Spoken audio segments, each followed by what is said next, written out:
पुराने समय में एक राजा अपने मंत्री की किसी बात से बहुत नाराज हो गया। उसने मंत्री को फांसी पर चढ़ाने की सजा दे दी।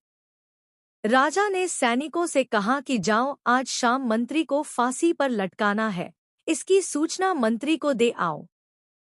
राजा के सैनिक मंत्री के घर के पहुंचे। सभी ने घर को चारों ओर से घेर लिया और कुछ सैनिक घर के अंदर गए। वहां मंत्री और उसके रिश्तेदार, मित्र उत्सव मना रहे थे, क्योंकि मंत्री का जन्मदिन था। सैनिकों ने मंत्री और वहां सभी लोगों को राजा का आदेश बताया। ये सुनते ही सभी उदास हो गए। लेकिन मंत्री ने सभी को समझाया कि हमारे आज शाम तक का तो समय है ही, हमें हर एक पल को उत्साह के साथ जीना चाहिए। मित्र और परिवार के लोग निराश थे, लेकिन मंत्री की बात मानकर फिर से उत्सव मनाने लगे।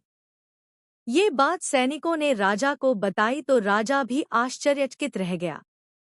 उसने तुरंत ही मंत्री को बुलवाया।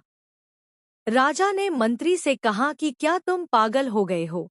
आज शाम तुम्हें फांसी पर लटका दिया जाएगा और तुम उत्सव मना रहे हो। मंत्री ने कहा कि राजन, आपका बहुत बहुत धन्यवाद, आपने मुझे शाम तक समय तो दिया। अब मैं शाम तक अपने परिवार के साथ रह सकूंगा।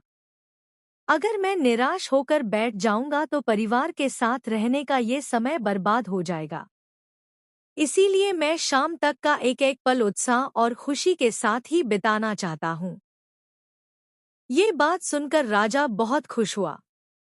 उसने सोचा कि जो व्यक्ति जीवन के हर एक पल की कद्र करता है, उसे मृत्युदंड देना उचित नहीं है।